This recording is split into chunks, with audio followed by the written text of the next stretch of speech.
My name is Erin.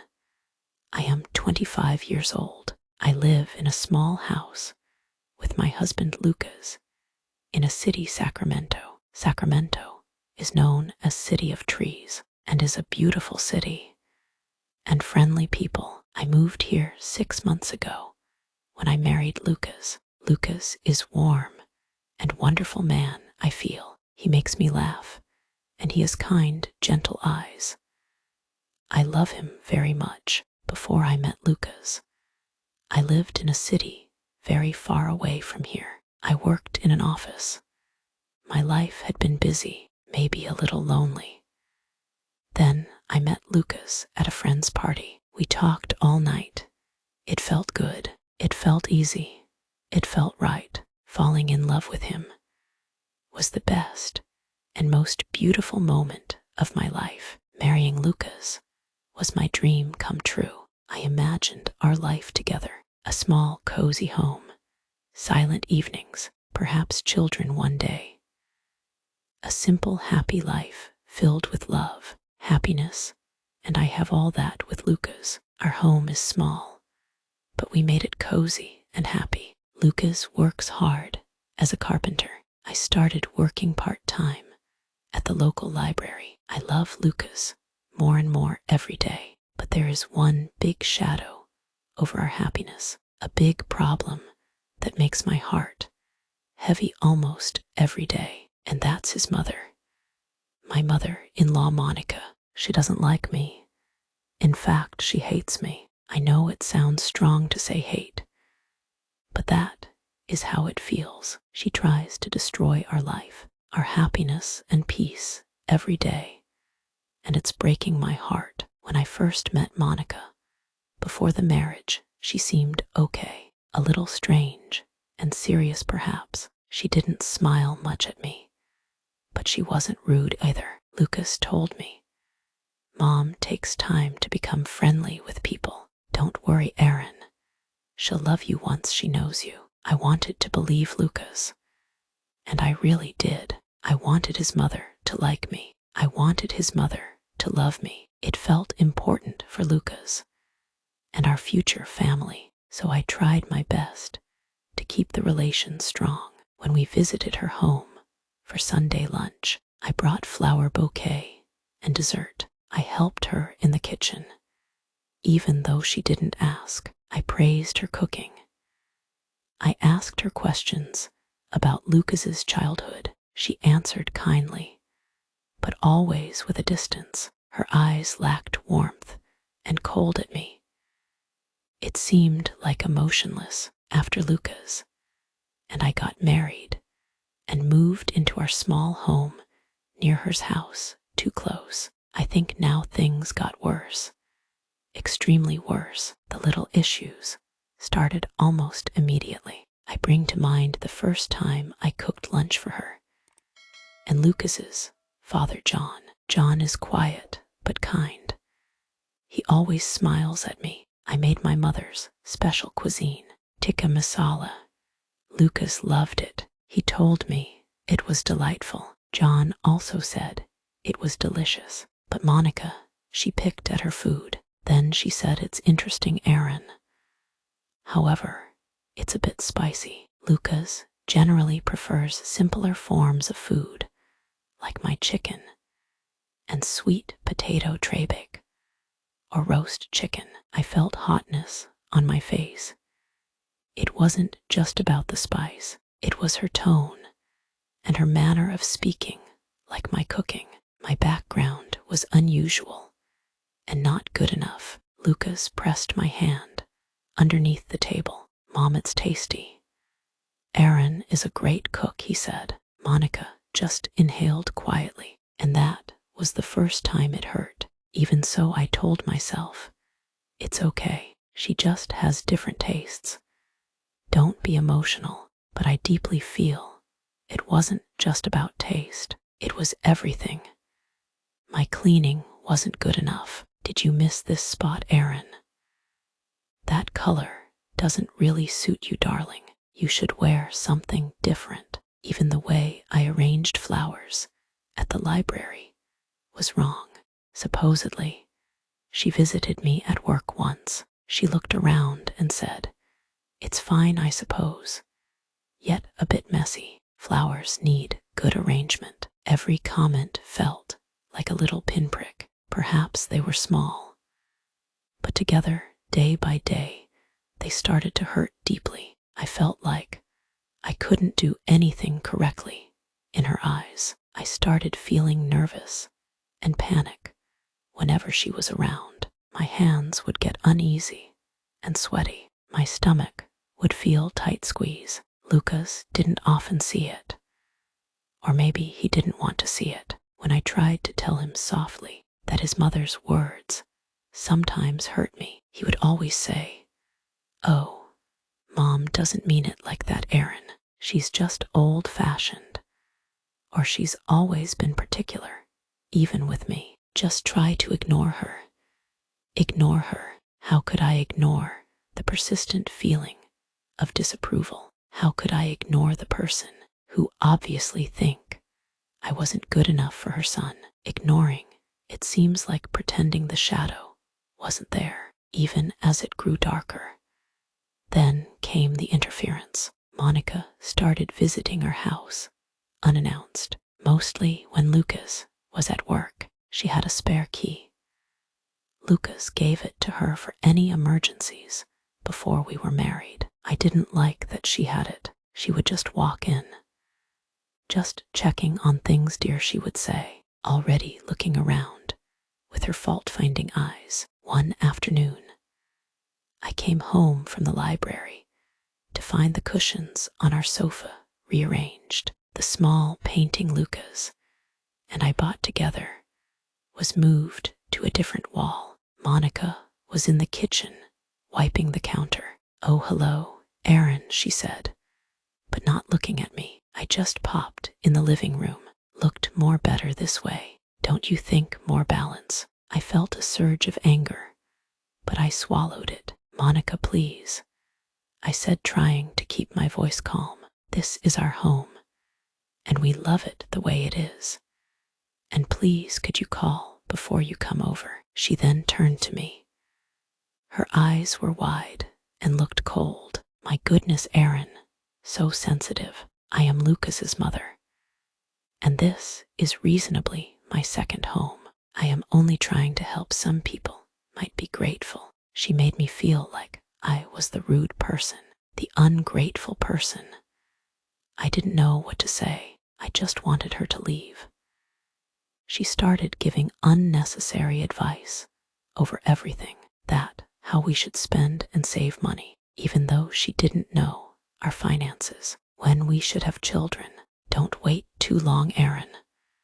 Lucas needs an heir. What kind of friends I should have. That library friend of yours seems a bit unreliable, doesn't she?"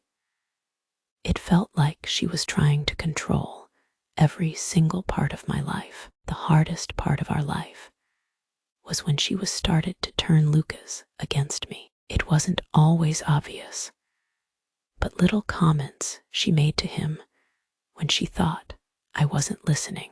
"Is Erin feeling all right, Lucas? She seemed a bit moody today." Or, "Poor Lucas, you look tired. Does Erin help you around the house?" Sometimes she would twist things I said. If I mentioned I was tired after work, she might tell Lucas later that Erin was complaining about being tired all day. Maybe the library job is too much for her. Lucas loved his mother. He found it hard to believe she would deliberately cause trouble. When I told him what she said, he would sometimes get defensive. "Mom wouldn't say that to be mean, Erin. You must have misunderstood. Or she's just concerned about us." It started causing stress and tension between Lucas and me. We often argued about his mother. I hated it. I loved Lucas so much. I didn't want his mother to come between us. But she was. Every day, she was creating a small rift between us. I felt so alone. I couldn't talk to my own family about it. They lived very far away, and I didn't want to trouble them. My mother would just say, Be patient, Erin. Win her over with kindness. Kindness. I felt like I had tried everything. My kindness felt like weakness to Monica. My friend Lily listened, but she lived in a different area of the city. She couldn't really understand what it was like living with this persistent disapproval, this constant interference. Once, at Lucas's cousin's birthday party, Monica embarrassed me in front of everyone. Lucas's aunt asked me about my job at the library. Before I could answer, Monica jumped in and said, "Oh, Erin just helps out at the small library," her voice dripping with false sweetness. It's a quiet, small job for her, not like Lucas's cousin Lucy, who's finishing her law degree. We are so proud of Lucy. She smiled brightly at Lucy, then gave me a quick, dismissive look. Everyone at the table went silent. I felt small and humiliated. I wanted the floor to open up and swallow me. Lucas looked uncomfortable, but didn't say anything right there. Later, he told me his mom didn't mean it intentionally, but I knew she did. She wanted to make me feel small, and she succeeded. I cried myself to sleep that night, feeling so alone and low than ever. I knew I had to talk to Lucas again, rightly, that this couldn't continue. Our marriage, our happiness, was suffering. One Saturday afternoon, when we were alone at home, I took a deep breath and said, "Lucas," I began, my voice shaking a little. "We need to talk about your mother." He said, "Erin, not again." "Yes, again," I insisted, tears streaming to my eyes.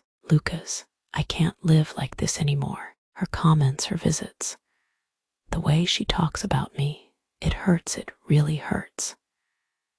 It feels like she hates me, and it feels like she's trying to push me out of your life. Don't you see it?"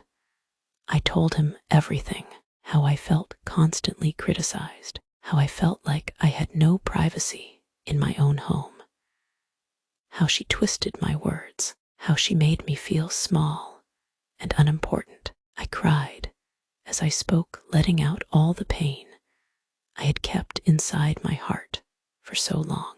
Lucas listened.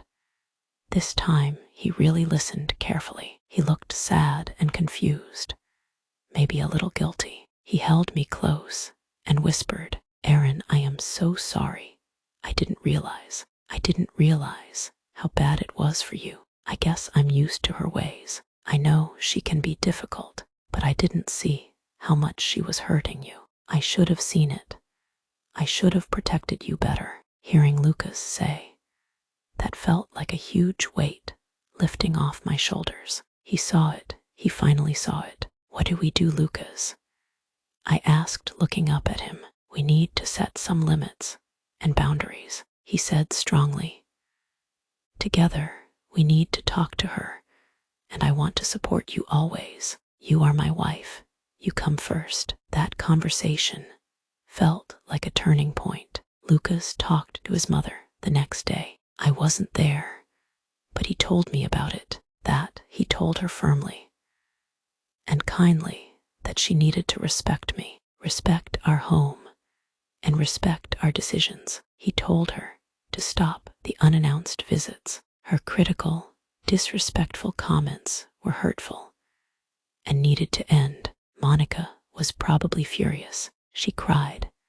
She accused Lucas for choosing me over her. She didn't speak to Lucas for almost a month. It was hard for Lucas. I know he loved his mother, but he stood right.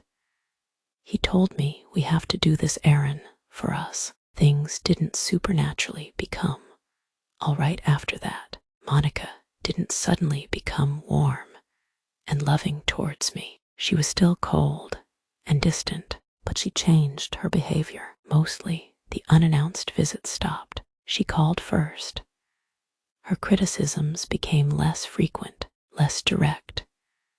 Sometimes, I still caught her giving me a cold vibe or heard a slightly sharp tone in her voice, but it wasn't constant anymore. It wasn't every day.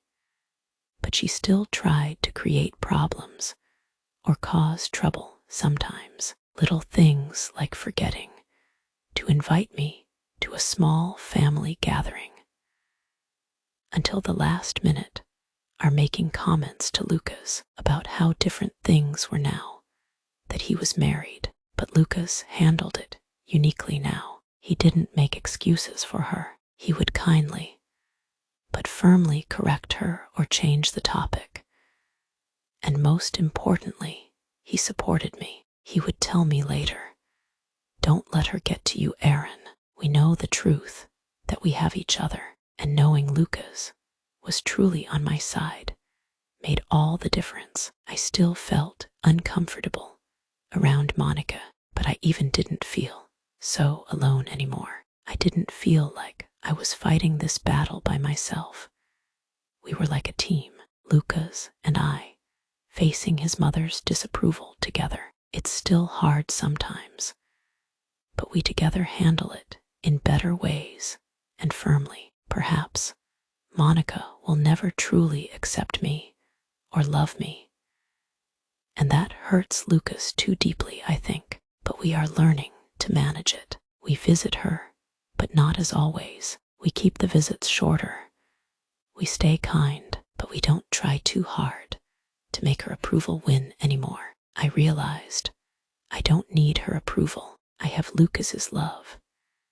I have my own happiness, my job, my friends. I am learning to protect my own self and peace. I am learning that I cannot change Monica, but I can change how I react to her. I don't let her words cut so deep anymore now. I remind myself that her opinion of me doesn't explain my worth. Lucas loves me. My friends like me. I adore myself. And that is what matters. Our life isn't a perfect fantasy. I once dreamed of whose life is, but it's real. Lucas and I love each other. We support each other. We face challenges together, even the difficult challenge of his mother. We are cultivating happiness, creating a fulfilling life, regardless of her sometimes difficult behavior. Thanks for listening to the story. I hope you enjoyed it. Don't forget to like and subscribe to my channel Storytime with Anita to keep up with my upcoming videos.